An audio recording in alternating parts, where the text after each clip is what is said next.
C'est un article de la presse qui nous a fait découvrir notre prochain invité et on avait beaucoup envie de le rencontrer. Il s'appelle Marco Arsenault. Il est atteint du syndrome d'Asperger et il a, entre autres choses, dans sa vie, il a filmé pendant 15 ans afin de comprendre le monde dans lequel il vit. Bonjour, Marco Arsenault. Bonjour, Madame McQuaid, c'est bien ça? Je dis bien? Absolument. On s'est dit qu'on allait se tutoyer parce que je pense qu'on est plus confortable. Ben oui. Alors, Marco, t'as été diagnostiqué adolescent. Oui. Et comment t'as décidé ou t'as eu l'idée de te filmer? Pourquoi? En fait, moi, j'étais beaucoup fasciné par les expressions faciales. Puis, c'est ça. C'était vraiment quelque chose que... Mes parents... puis le cinéma aussi. Donc, j'écoutais des films... pas pour écouter l'histoire, mais moi j'écoutais des films pour écouter vraiment observer la musique, que ce soit l'image, les expressions faciales, vraiment. Donc toutes les émotions, les plans de caméra et tout ça, le visuel, les formes, les couleurs, tout ça, c'était vraiment ou le sonore. Puis c'est ça, mes parents quand j'étais plus jeune, ils m'ont acheté, ils m'ont fait le cadeau d'une caméra vidéo. Donc, avec cette caméra-là, j'ai commencé à filmer beaucoup, puis c'est ça, c'est rendu une obsession. C'est ça. Qu'est-ce que ça te permettait? Qu'est-ce que tu filmais? Tu filmais tout autour de toi? Qu'est-ce que tu filmais? Ben, je filmais vraiment tout, hein. Je filmais trop, c'était dérangeant. Pour les autres? C'était dérangeant pour les autres, je veux dire, sauf peut-être... la famille s'est habituée, hein. Je veux dire, je filmais à la maison, je filmais à l'école, en classe des fois aussi. Tes professeurs te permettaient ça? En fait, les professeurs, on n'a jamais eu d'entente, mais je veux dire, de temps en temps, c'est arrivé, puis il n'y a personne qui a intervenu, hein. Je sais pas pourquoi, mais en tout cas... On te laissait faire. Ben, tu devais bien faire ça, tu devais être quand même discret, ça devait pas être trop dérangeant. En classe, ça dépend. Et comment les autres, les autres élèves, comment ils réagissaient à cette particularité que tu avais de toujours être avec ta caméra? Ah, mais je sais pas, les autres élèves, je veux dire, c'était normal, hein, je veux dire, c'est ça. C'était comme ça que tu faisais, que toi, tu vivais ta vie, caméra à la main. Ouais. Alors, tu filmais beaucoup de choses et quand tu visionnais ces films-là, qu'est-ce que ça te permettait de voir? C'est ça. Moi, quand je revisionnais ça par la suite, c'était peut-être pas l'objectif premier, mais par la suite, je me suis rendu compte que, parce que faut le dire que j'avais quand même une difficulté à comprendre mes relations sociales à un jeune âge. Donc, moi, j'avais une difficulté à comprendre des fois la subtilité du langage non verbal, vraiment certains codes sociaux, comme qu'on dirait aussi des règles non écrites, règles non écrites que c'est comme ça qu'on appelle ça, je crois. Absolument. Des choses qui se font pas, qui se disent pas. Ouais, c'est ça. Le climat d'une pièce quand il y a des jeunes, ou la relation qu'on a avec la personne à qui on parle. Toi, c'était quelque chose qui était plus difficile pour toi de comprendre. Oui. Puis par la suite, même si c'était pas l'objectif, j'ai écouté. Je me suis rendu compte en écoutant mes trucs là, parce que des fois je plaisante un peu. Là, c'est quand même vrai. Là. J'ai passé 15 ans de ma vie à filmer, puis 15 ans après à l'écouter. Mais c'est ça. Je me suis rendu compte qu'il y avait des codes sociaux, des repères là, un peu là, dans le, que je me rendais compte que j'avais dérangé certaines personnes à certains moments. Puis j'ai appris beaucoup parce que... les filmants, tu voyais un peu leur malaise. C'est ce que je me suis rendu compte par la suite. Donc, ça a été un outil pour moi parce que même en filmant, la caméra était... de voir la vie à travers d'une lentille, ça me protégeait de mon anxiété sociale au moment de filmer. Puis, ensuite, en l'écoutant, ce que ça fait, c'est que j'avais plus non plus l'anxiété. Ah, ça te calmait quand tu le regardais, quand tu visionnais. Ben oui. Donc, pendant ces heures-là, il y avait comme un calme, une espèce d'apaisement de voir ça. Mais aussi, je pouvais le reculer, puis je pourrais revisionner, puis je veux dire, vraiment comprendre des trucs là que dans le moment, en échangeant avec quelqu'un directement, il y avait tellement d'analyse en même temps à faire que je me disais, c'est intéressant. Je pouvais pas... Tu réalisais pas pendant que tu le vivais qu'est-ce qu'il y avait comme émotion entre toi et l'autre personne. Il y avait trop d'informations. Faut que tu me racontes, parce que tu l'as dit en début d'entrevue, t'as un grand cinéphile. Là. Toi, les films, T'en regardais. Quel genre de film tu regardais? C'est drôle parce que j'ai beaucoup écouté de films de Jim Carrey parce que j'ai vraiment été fasciné par son langage non-verbal, les expressions. Oui, effectivement, ça fait partie de ses grandes caractéristiques à Jim Carrey. Oui. Fait que c'est sûr que quelqu'un comme toi qui est très intéressé à ça, tu devais trouver ça fascinant. Ben oui, ça me fascinait, je dirais. Puis c'est aussi, je me suis perdu quand j'étais plus jeune, adolescent surtout, perdu dans les imitations parce que pour moi, j'ai écouté, j'ai analysé, j'avais une collection de 900 films, là, puis j'ai vraiment écouté ces films-là après un certain temps parce que pour me trouver des genres de modèles sociaux pour les imiter un peu parce que à l'école primaire, on me disait que j'ai subi beaucoup d'intimidation à l'école primaire. On me disait que mon visage était laid, mais aussi on disait que j'avais l'air perdu. Donc moi j'ai vraiment utilisé ce que j'ai compris. Moi je me souviens de m'avoir regardé moi-même dans le miroir puis me dire d'arriver à la conclusion. Je me suis convaincu que le problème était mes expressions faciales. C'est ce que j'ai compris, donc je me suis convaincu que mon problème c'était mes expressions. Donc je me dis c'est quoi une expression perdue? Je me dis je vais essayer de modifier pour pas avoir l'air perdu. Remplacer des expressions par d'autres expressions, mais finalement j'ai eu beaucoup de difficultés à me retrouver moi-même. Souvent on voulait me donner l'indice qui serait préférable que je sois moi-même, mais je comprenais pas l'expression être soi-même. Je veux dire, pour moi être soi-même, ça me dépassait cette expression-là. Puis Et ça t'a joué des tours parce que à un moment donné, Marco Arsenault, par exemple, quand t'es venu le temps d'embrasser une fille, tu t'es pris pour Tom Cruise.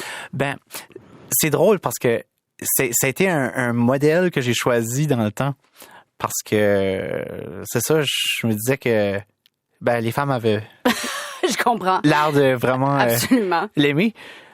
Donc, pour moi, je me dis, c'est un modèle parfait. J'ai embrassé une fille... à la manière de Tom Cruise. Une fille à la manière de Tom Cruise. Puis, c'est ça, je me suis rendu compte que mon Tom Cruise faisait autant fuir les filles que mes anciennes tentatives. C'est drôle. J'en parle beaucoup des anecdotes comme ça. Dans ton livre. Dans le livre que j'ai écrit, le livre autobiographique que j'ai écrit, Le casse-tête de mon autisme, qui est le titre. Parce que il faut le dire, il y a une campagne de financement en ce moment pour arriver à publier et imprimer ce livre-là, éventuellement faire une web-série également. Et ce livre-là et cette créativité-là que tu as mis à ton propre service, là, parce que là, cette créativité visuelle-là, puis cette façon de vouloir raconter les choses, tu l'emploies. Ça a commencé alors que tu l'as dit tout à l'heure, c'est devenu une obsession filmée. Ça t'a même poussé à une psychose, absolument, à une hospitalisation. Et à partir de ce moment-là, qu'est-ce qui s'est passé qui a mené à ce manuscrit? Mais c'est justement... c'est intéressant parce que c'est justement à l'hôpital, pendant que j'étais hospitalisé, que j'ai commencé à écrire vraiment comment je me sentais, mes émotions, mes analyses, tout ça, mais je tentais de me comprendre par l'écriture. Puis ça a commencé là. Puis éventuellement, je me suis rendu compte que j'avais comme plus que 200 pages, vraiment. Je crois que j'avais... peut-être 600 pages, mais c'est juste qu'ils ne sont pas tous dans le livre. C'est vraiment un journal. Éventuellement, j'ai présenté mes écritures à Hubert Mention, qui a été mon mentor, qui est aussi écrivain. Je ne sais pas si vous le connaissez, il a écrit c'est ça, un best-seller. Oui, Tout le monde vous dira non. Puis Hubert, il a vraiment été... touché par ce que j'ai écrit, il a trouvé ça très inspirant. Moi, je lui ai fait confiance, puis il a vraiment cru dans le projet, puis il s'est dit, OK, mais ça faut le partager. Donc, je lui ai fait confiance, puis... Est-ce que Marco Arsenault t'aurait envie de nous lire un extrait? Oui, absolument. De ce manuscrit-là, qui, on l'espère, un jour deviendra un livre. Oui, ça me fait plaisir, puis je vais lire... je vais choisir au hasard un peu ici. C'est... l'extrait, je parlais de Tom Cruise, c'est un peu drôle, c'est gênant pour moi, mais c'est faut l'assumer. Je veux dire, je suis en train d'écrire pour le partager, puis c'est ça. Voilà. Je plongeais maintenant dans les films d'amour pour arriver à comprendre comment fonctionne véritablement une relation amoureuse. J'analysais ces figures masculines pour améliorer mes interactions avec les filles. Finalement, j'avais choisi le modèle parfait selon moi. J'avais décidé d'étudier les manières de Tom Cruise. Les femmes semblaient bien l'aimer. J'avais l'impression qu'il dégageait une confiance surréelle. C'était un personnage sérieux.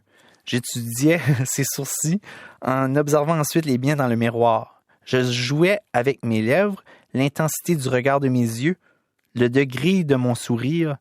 Je tentais d'emprunter ses traits de comportement et ses manières. Je pouvais passer des soirées devant le miroir. Ensuite, quand je me sentais prêt, j'expérimentais officiellement mon nouveau comportement en public.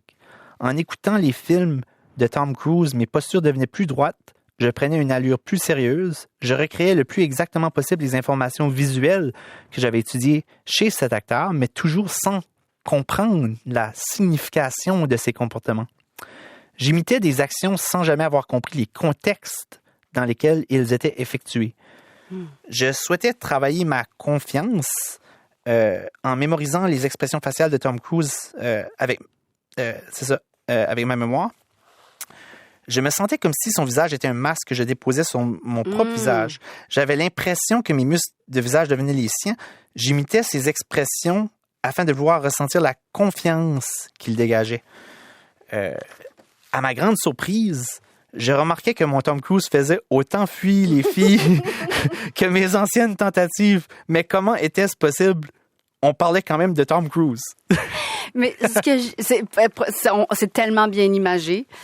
Mais ce que je trouve vraiment intéressant aussi, c'est que Marco Arsenault, tu ris en le lisant. Donc, ça veut dire que avec toute la difficulté que ça a été pour toi de filmer ça et de te voir, et avec l'hospitalisation qui en a suivi, puis l'obsession et tout ça, si t'es capable d'en rire aujourd'hui, c'est que tu le regardes avec un recul. Alors aujourd'hui, tu dirais que comment tu vis avec ces contextes sociaux que tu comprends pas toujours, avec tes propres expressions faciales? Est-ce que tu les regardes dans le miroir des fois puis tu te dis « Ah, ça c'est Marco Arsenault » ou c'est encore difficile?